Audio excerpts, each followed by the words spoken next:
Y a veces nosotros le endosamos mucha responsabilidad a las instituciones educativas, a los centros terapéuticos, al médico, al psicólogo, en vez de nosotros tomar el poder que tenemos para enseñarle tantas cosas a nuestros hijos. Y miren, por mucho que nuestros hijos tengan esta condición de vida que es el autismo, no quiere decir que nosotros no seamos capaces de enseñarles y de aprender junto con ellos. Bienvenidos a Chatea sobre Autismo. Vamos a hablar de estrategias de enseñanza en casa. Todos los papás estamos interesados en enseñar a nuestros hijos diferentes cosas, pero la enseñanza hacia una persona con autismo no es la enseñanza tradicional que hemos conocido siempre. Debemos cambiar nuestro chip, debemos comprender que nuestros hijos aprenden de manera diferente y que requieren ciertas estrategias que se salen, por supuesto, de lo que estamos acostumbrados. Teniendo en cuenta la forma en que los autistas se desenvuelven en el día a día, entonces vamos a estructurar las jornadas en las que queremos enseñarles en casa.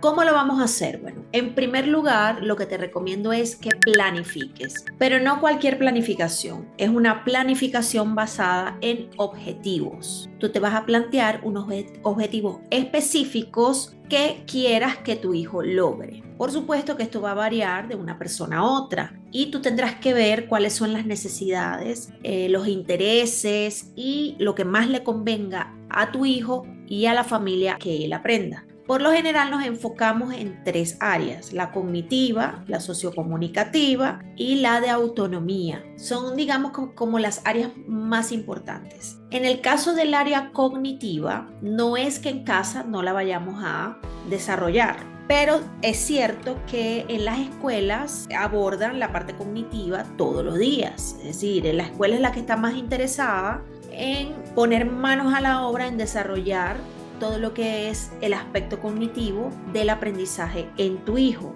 Entonces, yo sí recomendaría que en lugar de poner tanto énfasis en lo cognitivo, nos vayamos más a lo sociocomunicativo y a la parte de autonomía. Que te plantees objetivos en esas 2 áreas. Porque además tu hijo seguramente, si va a una escuela regular, se lleva tarea a la casa. Y si está en una escuela especial también. Digamos que hay sistemas educativos en los que la tarea para la casa como que no es muy común. Pero tú siempre vas a querer reforzar conocimientos en casa. Entonces tú vas a dedicar una parte del día en reforzar tareas, lo que ha visto en clase, etcétera, etcétera. Entonces, quiero que tengas presente que me voy a enfocar en estas 2 áreas, sociocomunicativa y también autonómica. Aunque no voy a hablar de objetivos específicos, es decir, cada caso es diferente, sino que tengas en cuenta estas estrategias para esas 2 áreas, es lo que quiero decir. Entonces, comenzamos con la primera estrategia.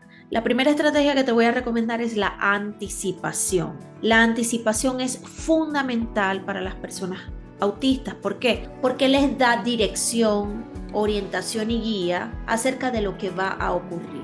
No es un secreto para nadie que las personas con autismo o autistas, como le quieras llamar, manejan con ansiedad, ¿ok?, lo incierto. Es decir, no se la llevan bien con situaciones inciertas, con no saber qué va a ocurrir, y pueden ellos también esperar que ocurra una cosa y no ocurre, y esto puede ser un desencadenante de una crisis, y eso no lo queremos. La anticipación lo que va a hacer es lograr la calma y por ende mejorar los aprendizajes de tu hijo. Lo va a calmar porque él se va a dar cuenta qué es lo que viene, qué es lo que va a suceder. Y esto va también concatenado con el hecho de que antes de iniciar cualquier actividad con tu hijo, primero la planificas basado en los objetivos que te estás planteando, luego preparas todo el material que vas a usar, tenerlo listo cuando vaya a comenzar la actividad. No esperes que el niño ya esté presente, o sea, no llames al niño, lo pongas en situación, le anticipes y resulta que no tienes listas las actividades. O sea, el material es importante, parece tonto, pero es importante que esté preparado y listo para usar, ¿ok? Porque si vas a esperar preparar el material cuando ya el niño está listo, puedes ocasionar también un episodio ansioso que no vas a querer. porque es fundamental que tu hijo esté abierto al aprendizaje y esté en calma, esté regulado. Tienes que cerciorarte de que no tenga ningún problema de salud física, ni tampoco que esté emocionalmente afectado, sino que esté relajado, calmado y que tú lo veas abierto al aprendizaje. Entonces vamos a anticipar. ¿En qué consiste anticipar? En que tú le vas a presentar lo que va a suceder en esa jornada de trabajo. ¿Cómo se lo vas a anticipar? Es fundamental que primero determines el nivel comunicativo de tu hijo. Es decir, esto va a depender de la edad, va a depender del ciclo en el que esté. Es decir, puede tener una edad, pero no tener el desarrollo correspondiente a esa edad. O sea, tú tienes que analizar en qué estadio está tu hijo de comunicación para que tú puedas determinar cómo vas a trabajar la comunicación con él. Por ejemplo, si es un niño no verbal que tiene 3 años o 2 y medio, 3, no puedes esperar que de repente comprenda un lenguaje muy simbólico. Entonces, en ese caso te recomendaría que trabajes con imágenes, con objetos concretos o imágenes de objetos concretos. Fotografías, mejor dicho. Si no has determinado esto, te recomiendo que hagas una prueba de qué es lo que comprende tu hijo en esa etapa en la que está. Y por supuesto, si ya tú sabes y bueno, tú decidirás si si vas a usar lenguaje simbólico como el de los pictogramas, que son imágenes, pero no no del objeto concreto, sino imágenes que remiten a ese objeto concreto. Si vas a trabajar con imagen y palabras, si vas a trabajar con palabras únicamente. ¿Ok? La idea es que en la anticipación tú coloques todo lo que el niño va a hacer, si es posible, paso a paso. Si va a hacer, si van a sentarse a hacer una receta, porque estás en el área de autonomía, entonces vas a tener que mostrarle el paso a paso de la preparación de ese alimento. Igual si le vas a enseñar a lavarse las manos, tienes que tener el paso a paso de lavarse las manos. Y también imágenes generales de las actividades. Por ejemplo, vamos a trabajar en mesa. Bueno, poner una imagen de una persona sentada trabajando en mesa o una fotografía de él mismo o ella misma trabajando en mesa para que sepa lo que va a ocurrir. La segunda estrategia es la estructuración, es decir, tú tienes que tener un ambiente estructurado en casa. ¿Cómo se puede estructurar el ambiente en casa? Bueno, primero que esté todo ordenado, que cada cosa tenga un lugar, que tú puedas manejar agendas visuales para, por ejemplo, las rutinas diarias y que eso esté visible para el niño o la niña y lo acerques a ver qué es lo que va a ocurrir en cada momento del día. Un ambiente en casa caótico no le va a facilitar las cosas a tu hijo, incluso puede generarle episodios ansiosos, puede generarle alteración, puede generarle crisis, descompensación, desregulación también, especialmente por los temas sensoriales. Entonces, cuando vayas a hacer actividades con él o con ella, procura que esté el ambiente bien estructurado. Si tienes posibilidad de etiquetar los objetos con su nombre, tener todo bien organizado, que él sepa dónde va cada cosa, que él sepa en qué espacio se hace cada cosa, es decir, bueno,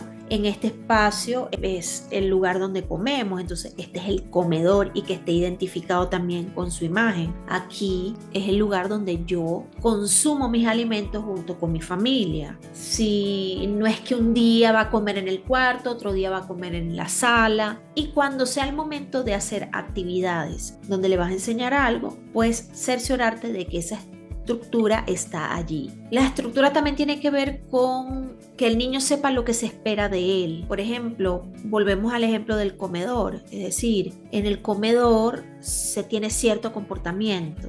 Tú vas al comedor, te sientas en tu silla, esperas que te sirvan la comida o ayudas a mamá a servir la comida. Quizás comemos, nos concentramos en comer y no hablamos mientras comemos, las normas que ustedes quieran poner. Y que esas normas de comportamiento estén visibles también para él. La tercera estrategia sería establecer rutinas, es decir, las actividades que vas a hacer con él tienen un horario, tienen un lugar y una forma de ejecutarse y respetar esa rutina. Ahora, sí es verdad que para los autistas son muy importantes las rutinas porque les da seguridad, o sea, los niveles de incertidumbre bajan mucho y ellos saben qué es lo que tienen que hacer cada día. Entonces muy recomendable tener rutinas. Sin embargo, yo también recomiendo que se maneje con flexibilidad. Es decir, la vida no es completamente rutinaria, la vida tiene accidentes, la vida tiene imprevistos y tiene contingencias que pueden ocurrir en cualquier momento. Entonces, si no queremos que nuestros hijos caigan en crisis por alguna rutina que no se cumpla, nosotros debemos trabajar poco a poco la flexibilidad mental, la flexibilidad de pensamiento. Uno de los síntomas que tienen los autistas y por los que se les diagnostica, por ejemplo, es esa inflexibilidad, esa rigidez para no aceptar cambios, para no aceptar variaciones en las rutinas, porque esto los descompensa bastante. Entonces, la idea no es que ellos crean tampoco que todo está milimétricamente calculado, aunque ellos lo quieran así, ¿verdad? Sino que, porque le estarías dando tranquilidad, pero por otro lado estarías generando un problema. Entonces yo recomendaría que sí, que sigas las rutinas, pero una vez él tenga aprendidas las rutinas, poquito a poco, muy progresivamente, vayas haciendo cambios pequeñitos en esas rutinas y que él vea que de vez en cuando esto puede variar. Y así evitas crisis, evitas desregulación, evitas, bueno, un montón de cosas. Aspectos importantes cuando manejes horarios con tu hijo, ¿verdad? La agenda visual, que la agenda visual debe llevar actividades que se hacen durante el día y durante la noche. Procura que el manejo de estas agendas sea igual en la casa que en la escuela. Debes ponerte en contacto con la escuela y hablar de estos temas. Es importante que estén en sintonía. Ten en cuenta también el nivel comunicativo, si tienes que trabajar con objetos concretos o con fotografías de objetos concretos. Incluso si la persona lee ya, tiene el proceso de lectoescritura completo, es bueno que continúes apoyando con imágenes. Cuando vayan a ocurrir eventos especiales como la Navidad, como un paseo, un cumpleaños, un viaje, ¿ok? Que son situaciones que no son rutinarias, que se salen de lo común, recuerda siempre que debes anticipar. Y también hacerle entender que estas situaciones ocurren y que no siempre la planificamos con demasiado tiempo. Tú ahí vas viendo cómo trabajas esa flexibilidad. Pero es buena idea trabajar en casa lo que es la anticipación de momentos especiales. Y su rutina, su agenda visual, sus horarios deben poder ser portátiles, es decir, debes poderlos llevar a distintos lugares donde él pueda ver, por ejemplo, tiene clase de natación, bueno, se lleva su agenda visual para que vea que a tal hora tiene su clase de natación y a tal hora termina su clase de natación y entonces van de regreso a casa. Siempre tener la agenda visual portable. Esto yo, por ejemplo, no lo he logrado. Es complicado porque yo no tengo carro, entonces me manejo con mi hija en transporte público, llevo un montón de cosas porque como su escuela está tan lejos, pues paso muchas horas fuera de casa esperando que ella termine su jornada. Entonces me tengo que llevar muchas cosas, entre eso los almuerzos de las dos, ropa de cambio para ella, implementos de trabajo en mi caso porque yo trabajo por allá. En fin, me es un poco difícil, pero bueno, es un objetivo a lograr. Siguiente estrategia, simplicidad. Por favor, simplicidad en el lenguaje, no hables con demasiadas palabras que de repente tu hijo pueda no entender y se pierda y eso le ocasione también pues que aborrezca las actividades que vas a hacer con él o que se encuentre perdido en las instrucciones. Las instrucciones deben ser cortas, concretas y claras, a su nivel de comunicación, a su nivel de lenguaje también, si es posible. Simplicidad en todo, simplicidad en el ambiente, además de estar ordenado, te recomiendo que sea simple, no lo recargues de estímulos visuales, de estímulos auditivos, de estímulos olfativos, o sea, porque eso lo puedes sacar, ¿ok? Porque cuando las personas autistas tienen desorden de procesamiento sensorial, que son la mayoría, entonces o el estímulo lo puede hacer que rechace la actividad o puede hacer que quiera tanto acceder al estímulo que pierda concentración en la actividad. Entonces vamos a ser simples, vamos a ser organizados, vamos a ser limpios, ¿ok? Que no haya nada que pueda distraerlo, sacarlo de ese proceso de aprendizaje en el que tú quieres que entre. Si se presenta alguna conducta disruptiva en estas actividades, y ves que no las puedes abordar, que de verdad se repiten y que es difícil continuar con las actividades en casa, entonces te voy a recomendar que hagas lo que se llama el modelo STAR de Sarkowska y Clemens, que tiene bastantes años, pero que funciona aún. Y lo primero que debes hacer es registrar el lugar, el momento en el que aconteció la conducta y el estado en concreto en que se encuentra en ese lugar y a esa hora. También registrar los disparadores, identificar qué estímulos o conjunto de estímulos le han disparado esa conducta. Tercero, acciones. Analizar qué acciones pueden facilitar la eliminación, la reducción o el control de esta conducta, ¿ok? Que le está impidiendo aprender. Y por último, se registran los resultados de esa acción que llevaste a cabo. Todo esto lo vas a tener en un formato, recomiendo que hagas una tabla, pongas estos elementos y allí en la tabla despliegues cada aspecto, ¿ok? Que despliegues el desarrollo de cada aspecto, el entorno, los disparadores, las acciones y los resultados, para que puedas ver qué es lo que funciona mejor y apliques en un futuro estas estrategias para que la conducta no se repita. ¿Por qué? El problema con las conductas que se salen de lo común y que impiden el aprendizaje es que pueden agravarse y llegar a un punto en que se hace insostenible. ¿Por qué? Porque muchos autistas encuentran en esa conducta un reforzador. Por ejemplo, digamos que a la persona le incomoda algo, digamos que no le marcaste bien el inicio o el final de la actividad y eso le genera ansiedad. Entonces, para sobrellevar esa ansiedad puede que se golpee o puede que se entierre las uñas o puede que se jale el pelo. ¿Okay? Son conductas no deseables, no queremos que lo hagan, se está autoagrediendo. Pero él encuentra que con esa autoagresión refuerza y encuentra también, digamos, sí, es su manera de reforzar la conducta. El problema de no abordar esto es que eso puede escalar y eso no es un secreto para nadie. Entonces tú debes poder registrar esto que te dije para que encuentres una solución.